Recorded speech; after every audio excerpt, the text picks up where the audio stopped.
Welcome to the India Economic Conclave, Devendra Fadnavis ji, and what should I say? Audiences, can we have a real round of applause for the man of the moment? I'm sure you can do better than that.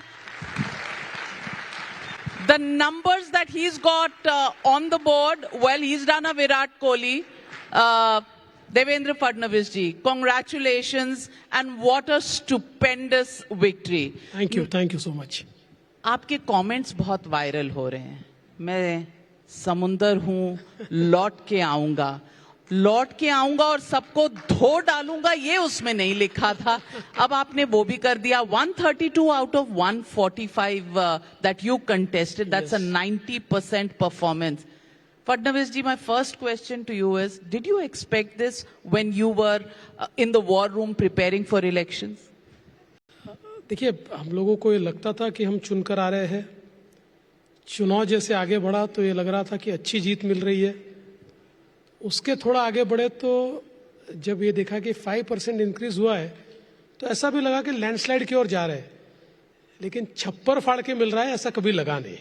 ये मैं बिल्कुल agree करता हूं कि मैं अगर ये कहूंगा कि मुझे पता था 132 मिलेंगे तो बहुत बड़ी बात हो जाएगी. ऐसा नहीं लग रहा था. हमारे एक्सपेक्टेशन से ज्यादा मिला. तो ये छप्पर फाड़ के लोगों ने जो आपको ये नंबर दिए, इसका कारण क्या है? What are the factors that you attribute this victory to? देखिए, दो चीजें इसमें बहुत महत्वपूर्ण है कि लगातार हम लोगों ने महाराष्ट्र में अच्छा प्रदर्शन किया ही था, लेकिन समहाउ लोकसभा में हमारा प्रदर्शन ठीक नहीं रहा. तो हम लोगों ने पहले ये लोकसभा का एनालिसिस किया तो हमारे ध्यान में आया कि लोकसभा में हमारे हारने का कारण ये तीन पार्टियां नहीं थी. हमारे हारने का कारण एक चौथी पार्टी थी और that fourth party was fake narrative, जिसको हम जिस प्रकार से उसका मुकाबला करना चाहिए नहीं कर पाए. तो हमने उसके ऊपर वर्क किया. जो फेक नैरेटिव लोकसभा में तैयार हुआ था उसको हमने समाप्त किया. हमने कोई अच्छी स्कीम्स हमारी लाई. लेकिन मैं ऐसा मानता हूं कि एक पॉजिटिविटी तो हमने तैयार की, पर at the background of Lok Sabha election Modi ji ने जो नारा दिया, एक है तो सेफ है, मैं ऐसा मानता हूं इस नारे ने महाराष्ट्र में जादू किया है. क्योंकि लोगों ने ये महसूस किया कि जिस प्रकार से लोकसभा में एक अलग प्रकार का ट्रेंड तैयार किया गया है जो देश के लिए ठीक नहीं है, इस ट्रेंड को तोड़ना पड़ेगा. ये डिविजिव पॉलिटिक्स को खत्म करना पड़ेगा. और लोगों ने रिस्पॉन्ड किया. एक है तो सेफ है पर लोगों ने प्रचंड मतदान किया और इसलिए हमको इस प्रकार से ये जीत मिली है. देवेंद्र फडणवीस जी, जीत के बारे में बहुत कुछ कहा गया, बहुत कुछ लिखा गया, लेकिन मैं थोड़ा सा उससे पीछे जाती हूं. जब लोकसभा चुनाव के नतीजे आए थे और जब महाराष्ट्र का परफॉर्मेंस उस तरह से नहीं रहा जिस तरह से एक्सपेक्टेड था, तो कभी जैसे ग्रुप में टीम के साथ जब भी कोई लीडर बैठता है तो थोड़ी बहुत डांट भी पड़ती है कि ये ठीक नहीं हुआ, वो ठीक नहीं हुआ. पहले तो ये बताइए, ऐसी कोई सीटिंग हुई जिसमें आकलन किया गया और कुछ डांट पड़ी कि भाई क्या गलत हुआ? देखिए, आकलन तो हमारे स्तर पर हमने किया. आकलन ऊपर के स्तर पर नहीं हुआ तो हम ही हमको डांट सकते थे, तो हमने अपने आप को डांट लिया. क्योंकि हमारे ध्यान में आया कि शायद महाराष्ट्र में हम लोग ओवर कॉन्फिडेंट थे. तो जब हमको ये ध्यान में आ रहा था कि एक फेक नैरेटिव तैयार हो रहा है, उस फेक नैरेटिव को रोकने के लिए जो व्यवस्थाएं खड़ी करनी थी हमने नहीं की. बिकॉज ये ओवर कॉन्फिडेंस के कारण वी ऑलवेज थॉट कि ये तो होता ही है, इससे क्या फर्क पड़ने वाला, अपने को तो लोग वोट देने ही वाले. तो ये जब वोट खिसका तो हमारे ध्यान में है कि अपनी गलती है. हम लोगों ने जो करना चाहिए तो वो नहीं किया है, हम लोगों ने इसको नहीं रोका है. तो इसीलिए उसके बाद हम 8 दिन तक दुखी रहे और 90वें दिन हमने काम शुरू कर दिया. That's a big admission कि गलती हमेशा हमारी sometimes खुद की होती है जब गोल्स अचीव नहीं होते हैं. मैं आपसे ये भी पूछना चाहती हूँ कि नैरेटिव को लड़ना कैसे आपने प्लान किया, क्या स्ट्रैटेजी रही? How did you fight that narrative? देखिए, पहली बात तो ये ध्यान में आया कि जो नैरेटिव तैयार हुआ वो नरेटिव कोई पार्टी ने तैयार नहीं किया था। देखिए, ये श्रीमान राहुल गांधी ने जो भारत जोड़ो नाम का एक दुकान खोला था, इस दुकान में जो 180 पार्टिसिपेंट्स थे, ये सारे पार्टिसिपेंट को आप अगर डिसाइफर करेंगे तो आपके ध्यान में आएगा, these are the anarchist forces. देखिए, एक संगठन होती है, अपना विचार रखती है, एक संगठन होती है जो एनार्की फैलाती है। भारत का संविधान ठीक नहीं, फिर भारत का इलेक्शन कमीशन ठीक नहीं, आरबीआई ठीक नहीं, फिर भारत का कोर्ट ठीक नहीं, फिर भारत का सीएजी ठीक नहीं। ऐसे धीरे धीरे लोगों के मन में एक एनार्की तैयार करना, तो ये सारे एनार्किस्ट फोर्सेस थे। और इन एनार्किस्ट फोर्सेस ने ये नरेटिव तैयार किया लोगों के मन में कि देखिए, ये भारत का लोकतंत्र समाप्त करने वाले हैं, भारत का आरक्षण समाप्त करने वाले हैं, और ये नरेटिव चल गया। तो हमारे ध्यान में आया कि इस प्रकार का नरेटिव तैयार करने का और उसका मुकाबला करने की दोनों की ताकत ये न पार्टियों में है, न कांग्रेस में, न हम में। और इसलिए फिर हमने जो राष्ट्रीय ताकतें थी उन सबको ये एक प्रकार से हमने उनको आह्वान किया कि देखिए, एनार्किस्ट ताकतों के खिलाफ नेशनलिस्ट फोर्सेस को उतरना पड़ेगा और इसका मुकाबला करना पड़ेगा, आपको जवाब देना पड़ेगा। और जो नेशनलिस्ट फोर्सेस कभी चुनाव में नहीं आते हैं, हमने उनको भी ये कहा कि ये चुनाव की बात छोड़ दीजिए, चुनाव हारना जितना बड़ी बात नहीं होती है, लेकिन देश में अगर कोई एनार्की तैयार करने की कोशिश कर रहा है और नेशनलिस्ट फोर्सेस अगर चुप बैठेंगे तो ये देश नहीं रहेगा, इसका संविधान नहीं रहेगा, इसकी डेमोक्रेसी समाप्त हो जाएगी। और सारे के सारे नेशनलिस्ट फोर्सेस उतरे और उन्होंने एक प्रकार से इस नरेटिव को तहस नहस कर दिया और नेशनलिस्ट नरेटिव वापस सेंटर स्टेज पर आया, जिसके कारण हम लोग चुनकर आए। राहुल गांधी तो कहते हैं वो मोहब्बत की दुकान चलाते हैं, आपने भारत जोड़ो को ही दुकान कह दिया, आपने ये क्या सोचकर कहा? देखिए, उनकी दुकान उनके संविधान की तरह है। जो लाल रंग का संविधान वो लेकर घूमते हैं, उस संविधान के अंदर पन्ने ही नहीं है, वो तो डायरी है, उसमें कुछ लिखा ही नहीं है।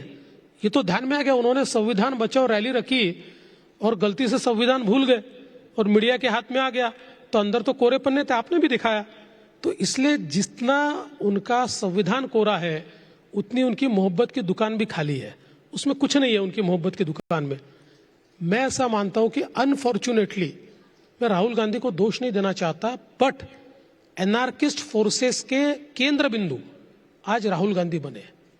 इस देश के अंदर संविधान ने जो जो संस्थाएं तैयार की है, उन संस्थाओं से लोगों का विश्वास उठ जाए, इस प्रकार की जो ताकतें काम कर रही है, उन ताकतों के सरगना आज राहुल गांधी है, ये बड़े दुख के साथ कहना पड़ता है। कौन सी ताकतें हैं ये? Name them. नहीं, ये कई ताकतें हैं। ये देखिए, अलग अलग प्रकार की ताकतें, अल्ट्रा लेफ्टिस्ट ताकतें हैं, ये अर्बन फ्रंटल ऑर्गेनाइजेशंस है, ये सारी ताकतें मिलकर। और मैं तो ये कहता हूं कि ये ताकतें केवल देश तक सीमित नहीं है। ये मेरा सीधा मानना है कि दुनिया में जिस प्रकार से भारत तरक्की कर रहा है, आपको मुझे खुशी है, दुनिया को थोड़ी खुशी है। दुनिया के कई देशों को लगता है कि भारत इसी तेजी से आगे बढ़ता रहा तो बहुत आगे चला जाएगा। इसलिए ऐसे कई देश भारत में एक प्रकार से जो एक डिस्टेबिलिटी तैयार करने की कोशिश करते हैं या एक एनार्किस्ट इस प्रकार का वातावरण तैयार करने की कोशिश करते, ऐसी कोशिशों के भी सरगना धीरे धीरे राहुल गांधी बन रहे हैं, ये मैं कहना चाहता हूं। आपने कहा कुछ नेशनलिस्ट फोर्सेस साथ में आई, कौन है ये नेशनलिस्ट फोर्सेस? आप आरएसएस और बीजेपी की तालमेल नहीं है, ये बहुत चला था लोकसभा के चुनाव में। Is it back to RSS now? देखिए, आरएसएस कभी चुनाव में काम नहीं करता है, लेकिन आरएसएस के विचारों से जो संस्थाएं काम करती है वो नेशनलिस्ट फोर्सेस है, वो देश के लिए काम करने वाले लोग हैं। ऐसी कई संस्थाएं हैं कि जहां पर राष्ट्रीय स्वयंसेवक संघ से निकला हुआ स्वयंसेवक, मैं खुद स्वयंसेवक हूं, मैं संघ में काम नहीं करता, मैं बीजेपी में काम कर रहा हूं। तो इसलिए ऐसी कई संस्थाएं हैं जिन संस्थाओं में राष्ट्रीय विचारों के लिए लोग काम करते हैं।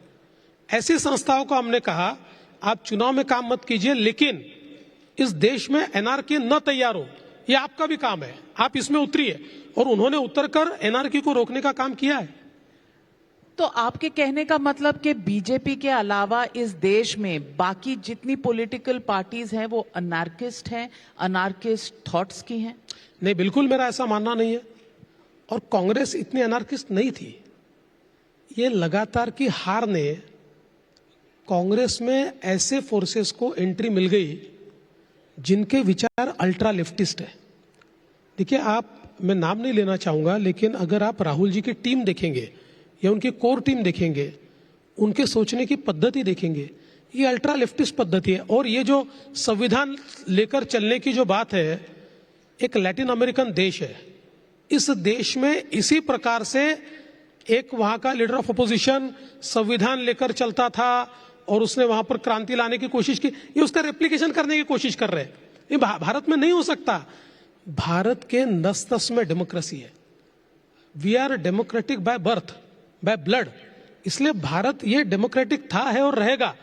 लेकिन ये जिस प्रकार की एनार्की लाने का प्रयास कर रहे हैं, मुझे ऐसा लगता है कि आज की तारीख में कांग्रेस को ये सोचना होगा कि इतनी पुरानी पार्टी अगर इस प्रकार से एनार्किस्ट बन जाए तो देश के हित में नहीं है।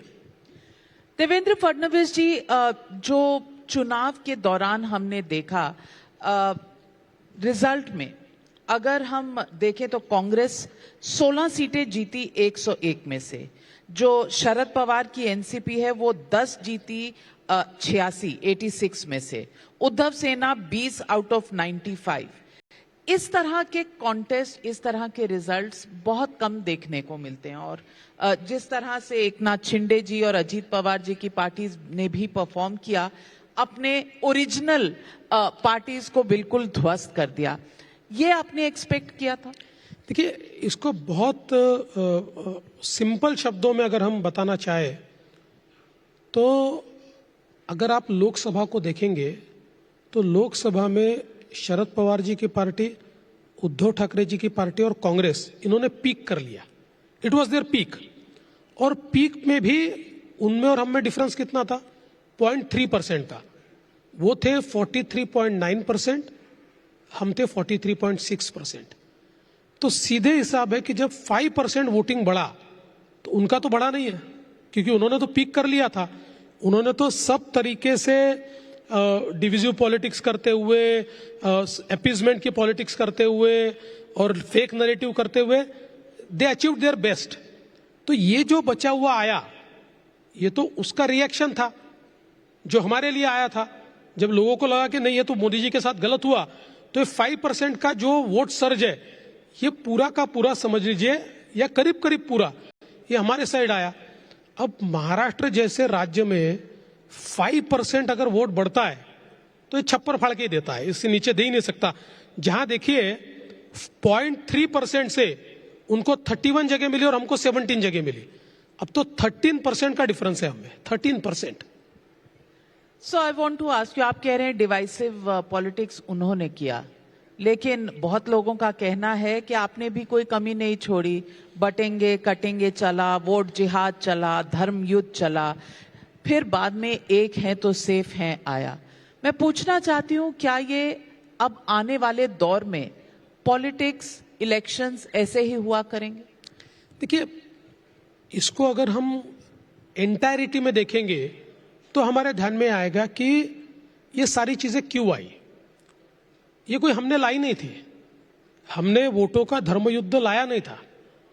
जिस दिन नोमानी, जो उलेमा बोर्ड के प्रमुख है, उन्होंने 17 मांगों का ज्ञापन ये कांग्रेस को, उद्धव जी को और शरद पवार जी को सौंपा और ये कहा कि ये 17 मांगे आप हमारी मानेंगे तो हम वोट जिहाद करेंगे। अच्छा, 17 मांगे क्या थी? मैं 2 ही मांगे उसमें से बताऊंगा। एक मांग उसमें से ये थी कि 2012 से लेकर 2024 तक महाराष्ट्र में जितने दंगे हुए, उन दंगों में जितने मुस्लिम आरोपी है, उन पे से केसेस वापस ले लीजिए।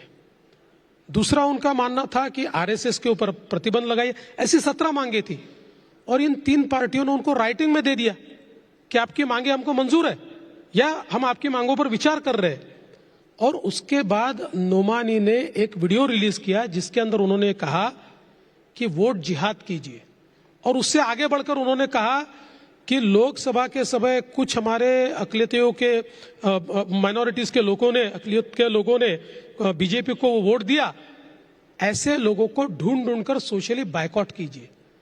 जब ये बातें आई तो इसका जवाब तो आएगा।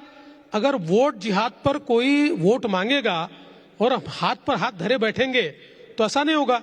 इसलिए हमने कहा कि अगर वोट जिहाद की कोई बात करता है तो वोटों का धर्म युद्ध होना चाहिए।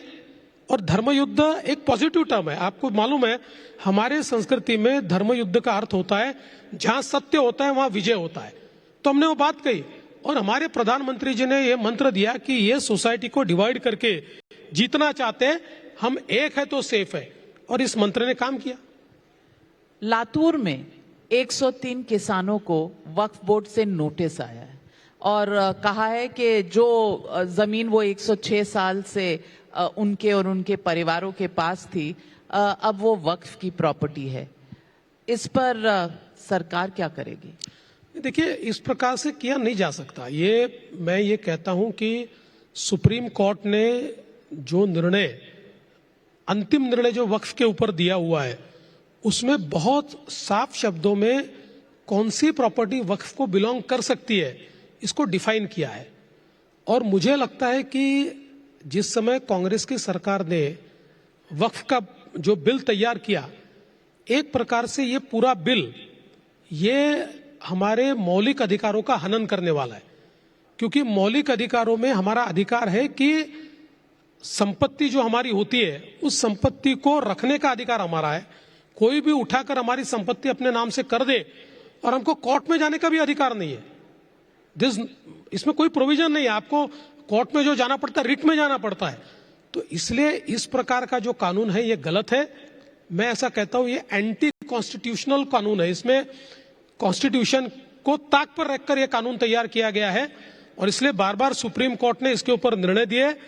और मैं तो राह देख रहा हूं कब हमारा देश की संसद इस कानून को निरस्त करे और एक ठीक कानून, मैं ये नहीं कहता वक्फ बोर्ड पूरा समाप्त हो जाए। अगर किसी रिलीजियस इंस्टीट्यूशन को अपनी प्रॉपर्टी रखनी है, उसका कानून होना है तो हो, लेकिन वो जहां उंगली रख दे वो उनकी संपत्ति ये नहीं हो सकता। इसलिए मैं तो राह देख रहा हूं और मैं तो अपील करता हूं भारत की संसद से कि भारत की संसद जितनी जल्दी हो पाए ये वक्फ का अमेंडमेंट कानून पास करे। लेकिन तब तक इन 103 किसानों का क्या? नहीं, देखिए, उनको तो जो ड्यू प्रोसेस है उससे हम संरक्षण देंगे। ड्यू प्रोसेस है उसमें, उस ड्यू प्रोसेस के आधार पर उनको संरक्षण मिलेगा। देवेंद्र फडणवीस जी, महाराष्ट्र में डेवलपमेंट का आपका विजन क्या रहेगा? क्योंकि यहाँ इकोनॉमिक कॉन्क्लेव है, इसमें रेस टू द टॉप 3 है, उसमें महाराष्ट्र का बहुत बड़ा योगदान रहेगा। हाल ही में ऐसा देखा गया है कि बहुत से प्रोजेक्ट्स साउथ इंडिया में चले जाते हैं, बहुत से प्रोजेक्ट्स महाराष्ट्र से बाहर गए हैं। महाराष्ट्र का विजन क्या लेकर आए हैं आप? पहले तो मैं कहना चाहता हूं कि प्रोजेक्ट महाराष्ट्र के बाहर जाते हैं मिथ है। देखिए, पहली बात तो हमने समझना चाहिए कि देश में कम से कम 12 स्टेट्स ऐसे हैं जो अच्छा परफॉर्म करते हैं, जो कॉम्पीट करते हैं। तो किसी न किसी स्टेट को प्रोजेक्ट मिलेगा। ऐसा नहीं कि सारे प्रोजेक्ट महाराष्ट्र को मिलेंगे, लेकिन बावजूद उसके महाराष्ट्र नंबर 1 है।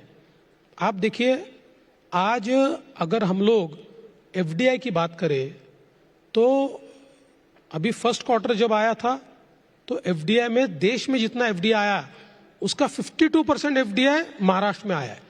हम लगातार नंबर 1 पर है। 2015 के बाद केवल अगर महाविकास आघाड़ी के 2 साल छोड़ दे तो एफडीआई में हम नंबर 1 है। और अभी तो 6 ही महीने में, 2 क्वार्टर में हम लोगों ने पिछले साल के 90% को अचीव कर लिया है। तो हम लोग एक रिकॉर्ड एफडीआई में इस साल बनाने जा रहे हैं। जहां तक स्टार्टअप की बात अगर आप ले लीजिए, लोग कहते हैं बेंगलुरु स्टार्टअप कैपिटल है, कोई कहता है हैदराबाद स्टार्टअप कैपिटल है, लेकिन देश के रजिस्टर्ड स्टार्टअप्स की संख्या को आप अगर देखें तो सबसे ज्यादा स्टार्टअप भी महाराष्ट्र में है, सबसे ज्यादा यूनिकॉर्न्स भी महाराष्ट्र में है। आज अगर हम लोग एक जो नई इकोनॉमी की बात करें, हम लोग हमेशा ये कहते हैं कि अभी डेटा ड्रिवन इकोनॉमी है और data has surpassed oil in its absolute value. लेकिन आज अगर देश की डेटा सेंटर कैपेसिटी का हम विचार करें, 65% of the data centre capacity of India is in Maharashtra, वो महाराष्ट्र में है। तो किसी भी हालत में महाराष्ट्र ये बहुत आगे बढ़ रहा है, बढ़ने वाला है। और हम we aspire to make Maharashtra $1 trillion economy. और Maharashtra is the first state कि जिसने $500 बिलियन का मार्क पार कर दिया है। बाकी स्टेट्स हमारे से बहुत पीछे है, हम $500 बिलियन के आगे चले गए। और जिस तेजी से हम लोग एक प्रकार से विकास कर रहे हैं, मेरा विश्वास है कि किसी भी हालत में हम लोग 2032 तक बाय बिजनेस यूजुअल हम लोग $1 ट्रिलियन इकोनॉमी बनेंगे। हमारा प्रयास है 2028 से 2030 के बीच हम महाराष्ट्र को $1 ट्रिलियन इकोनॉमी बनाए। उसका एक बड़ा रोड मैप हमने तैयार किया है। एक हमने इकोनॉमिक एडवाइजरी काउंसिल तैयार की थी, जिसमें हमने 20 टॉप सीईओज को लिया था। टाटा के जो एन चंद्रशेखरन है वो उसके सीईओ, उसके प्रमुख थे। एक रोड मैप हमने तैयार किया है जिसमें कौन से क्षेत्र में निवेश होना चाहिए, कितना निवेश होना चाहिए, इंफ्रास्ट्रक्चर कैसा तैयार किया जाना चाहिए, डिजिटल इकोनॉमी कैसी तैयार करनी चाहिए। इसका सारा रोड मैप तैयार करके हम लोग आगे बढ़ रहे हैं। मेरा विश्वास है महाराष्ट्र कल भी नंबर 1 था, आज भी नंबर 1 है और कल भी नंबर 1 ही होगा। फडणवीस जी, नंबर 1 से आपने करके दिखाया है, तो आजकल आप नंबर 1 कहेंगे तो लोगों को विश्वास होगा। लेकिन लाडकी बहन जैसी स्कीम जो है, प्रधानमंत्री का एक विजन है कि फ्रीबीज नहीं होना चाहिए, लेकिन ये लाडकी बहन स्कीम जैसी स्कीम्स अगर आप लाएंगे तो क्या ये महाराष्ट्र के डेट पर इम्पैक्ट नहीं करेगा, आपके इकोनॉमिक इंफ्रास्ट्रक्चर पर इम्पैक्ट नहीं करेगा? ये एक बड़ी डिबेट है, इस पर आपका क्या पोजीशन है? देखिए, ये निश्चित रूप से एक बहुत बड़ी डिबेट है, लेकिन प्रधानमंत्री जी का एक विजन और है, और वो है विमेन सेंट्रिक इकोनॉमिक पॉलिसीज। और मैं ऐसा मानता हूं कि सोशल सेक्टर में आप जब इन्वेस्ट करते हो और उसमें भी विमेन सेंट्रिक पॉलिसीज पर जब आप इन्वेस्ट करते हो तो आपका जो सोशल रिटर्न है वो थोड़ा तेजी से आता है। और हम लोगों ने यही प्रयास किया। ये जरूर है कि जिस समय हम सोशल सेक्टर का स्पेंडिंग बढ़ाते हैं तो उसका एक कैपिटल इन्वेस्टमेंट पर उसका एक बोझ आता है, लेकिन महाराष्ट्र में हमने ये प्रयास किया है कि हम लोग कैपिटल इन्वेस्टमेंट के लिए अलग अलग इंस्ट्रूमेंट्स तैयार कर रहे हैं। आपने पिछले समय भी देखा कि जब मैं मुख्यमंत्री था तो 2019 में एक डॉइच बैंक की रिपोर्ट प्रकाशित हुई थी, और उस रिपोर्ट में उन्होंने कहा था कि out of all big ticket infrastructure projects Maharashtra accounts for 49% project, यानी देश के सारे प्रोजेक्ट्स का 49% सारे बड़े प्रोजेक्ट्स महाराष्ट्र में हो रहे थे। उसी पेस को हमने वापस लाया है, हम ला रहे हैं। तो आज मैं ऐसा मानता हूं कि इंफ्रास्ट्रक्चर पे या कैपिटल स्पेंडिंग पे आप इतने दुनिया में आपके पास इंस्ट्रूमेंट्स हैं कि जिसके भरोसे आप उसको कर सकते हैं। और हमारा रेवेन्यू स्पेंडिंग जो है उसको सोशल सेक्टर पर डालने का प्रयास हम कर रहे हैं। ये बात आपकी सही है कि इसका थोड़ा बजट पर प्रेशर आएगा, पर ये मनी वेस्ट नहीं जाता है, क्योंकि जब आप विमेन सेंट्रिक पॉलिसीज पर पैसा खर्च करते हो तो मुझे ऐसा लगता है कि उसके जो सोशल रिटर्न्स है वो ज्यादा तेजी से आते हैं। देवेंद्र फडणवीस जी, आप बहुत डिसिप्लिन्ड सोल्जर हैं अपनी पार्टी के, ये आपने प्रूव किया है।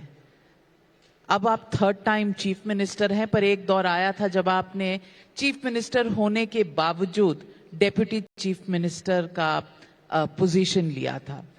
आपको लगता है कहीं ना कहीं अंदर एक महाभारत चलती है दिमाग में, क्योंकि लोग आगे बढ़ना जानते हैं, चाहते हैं, थोड़ा सा पीछे होना किसी को अच्छा नहीं लगता पर्सनल तौर में।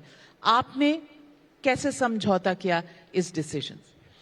नहीं, मुझे ऐसा लगता है कि जिस समय मेरी पार्टी ने मुझे कहा कि हम सबसे बड़ी पार्टी है, ये नई सरकार बन रही है, हमारी पार्टी के नेता आप हो, अगर बड़ी पार्टी का नेता सरकार में नहीं होगा तो सरकार भी ठीक से नहीं चलेगी और पार्टी भी ठीक से नहीं चलेगी। और जो उन्होंने कहा मैंने उसको माना। आज जब मैं पीछे मुड़कर देखता हूं तो मुझे लगता है कि that was a correct decision. उस समय शायद मेरे मन को एक भाव मेरे मन में था, और वो भाव ये नहीं था कि मैं नीचे क्यों जा रहा हूं। मेरे मन में, क्योंकि मैं चीफ मिनिस्टर बना, मेरी पार्टी ने बना, इसलिए बना, तो मैं बड़ा तो कोई अपने खुद के भरोसे तो बना नहीं, तो इसलिए वो भाव नहीं था। मेरे मन में भाव इतना ही था कि लोग क्या कहेंगे कि ये पद के लिए कितना लालची आदमी है, कि कल तक चीफ मिनिस्टर था, आज कूदकर डिप्टी चीफ मिनिस्टर बन गया। लेकिन जब मैंने फैसला किया और मैंने उसको एक्सेप्ट किया, देश भर के कार्यकर्ताओं में, नेताओं में और जनता में उसकी जो सराहना हुई, मुझे लगता है शायद मैं चीफ मिनिस्टर बनता तब भी इतना मुझे नेम और फेम नहीं मिलता। और 2.5 साल में उस सरकार में रहकर जो चेंजेस मैं ला पाया, आज देखिए मैं 2 उदाहरण केवल आपको दूंगा कि मेरे पास इरिगेशन का पोर्टफोलियो था। इरिगेशन के पोर्टफोलियो में मैंने 4 रिवर लिंकिंग प्रोजेक्ट्स मंजूर किए, जिनका काम अभी हम जल्दी शुरू करेंगे। और इनमें से 2 प्रोजेक्ट ऐसे हैं कि जो विदर्भ को और मराठवाड़ा को परमानेंटली अकाल से मुक्त कर देंगे, और करीब 10 लाख हेक्टेयर जमीन ये सिंचाई के नीचे आएगी, तो एकदम चेहरा बदला जाएगा। या अगर हम लोग ऊर्जा विभाग का विचार करते हैं तो पावर मिनिस्ट्री में मैंने एक नई किसानों के लिए पावर कंपनी स्थापित की। उसमें 16,000 मेगावाट के डिस्ट्रीब्यूटेड पावर के काम मैंने शुरू किए, जो 2026 तक समाप्त हो जाएंगे। उसके बाद हमारे किसानों को 24 घंटा बिजली मिलेगी, मुफ्त में बिजली मिलेगी और सोलर बिजली मिलेगी। और इतने प्रोजेक्ट हमने पिछले 2.5 साल में किए कि आज हमारा जो पावर मिक्स है उसमें 16% power comes from renewable and 84% जो है वो हमारी पारंपरिक ऊर्जा है। 2030 में 52% पावर हमारी रिन्यूएबल से आएगी और 48% केवल पारंपरिक ऊर्जा रहेगी। तो ये जो सारा ट्रांसफॉर्मेशन मैं कर पाया, इस सरकार में था इसीलिए कर पाया। तो मुझे लगता है कि ये निर्णय जो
था आपको? नहीं, कहा नहीं था, पार्टी की प्रोसेस होती है वो प्रोसेस में। लेकिन अब इतने सालों से पार्टी में काम करता हूं तो पार्टी को समझता हूं अंदर से, तो पार्टी क्या निर्णय ले सकती है ये भी पता होता है। इसलिए मैं बहुत काम और कंपोज था, मुझे कोई जल्दबाजी भी नहीं थी और कोई एंग्जाइटी भी नहीं थी। मॉडल कार्यकर्ता, मॉडल चीफ मिनिस्टर, एक क्लिप्स बहुत, पिक्चर्स बहुत वायरल हो रही हैं आपकी आजकल, आपके मॉडलिंग के करियर की शुरुआत जहां से हुई थी। ये मॉडलिंग के करियर से कहीं मॉडल चीफ मिनिस्टर तक का सफर कैसा रहा?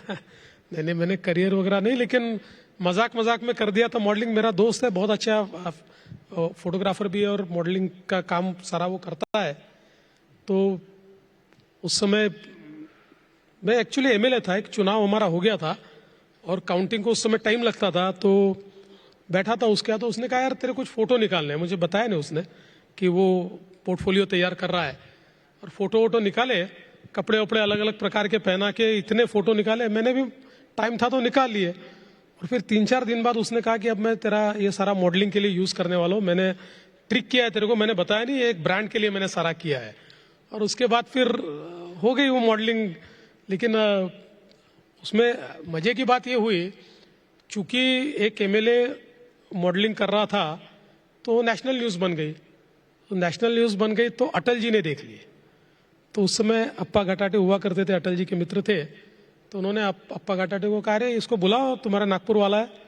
तो अप्पा घटाड़े ने मुझे बुलाया, तो मैं बड़ा डरते हुए गया। मैंने कहा अटल जी क्या कहेंगे, क्योंकि जमाना तो ऐसा नहीं था। मैंने कहा अटल जी शायद डांटेंगे कि तुम ये क्या मूर्खता कर रहे हो। मैं गया तो ऐसे जोर से मेरे पीठ पर मारा और बोले आओ मॉडल एमएलए, और बैठा के मिठाई विठाई अटल जी ने खिलाई, बहुत प्यार दिया। तो ये एक वाकयात था, बाकी मॉडलिंग वॉडलिंग कुछ ज्यादा नहीं की मैंने। उसके बाद विचार 2-3 है जगह वापस? से ऑफर आए, लेकिन मैंने कहा भैया मैं एमएलए हूँ, मैं मॉडल नहीं हूँ, ये कर नहीं सकता हूँ। From model to model MLA, from MLA to model chief minister, what a journey. Devendra Fadnavis, 3 times chief minister of Maharashtra, thank you very much Thank you. for joining us on this big stage of the India Economic Conclave. And as always, many congratulations Thank to you. We are waiting forward and looking forward to your vision being converted into reality on the ground. Big round you of so much. applause, ladies and gentlemen, for the one and only Devendra Fadnavis.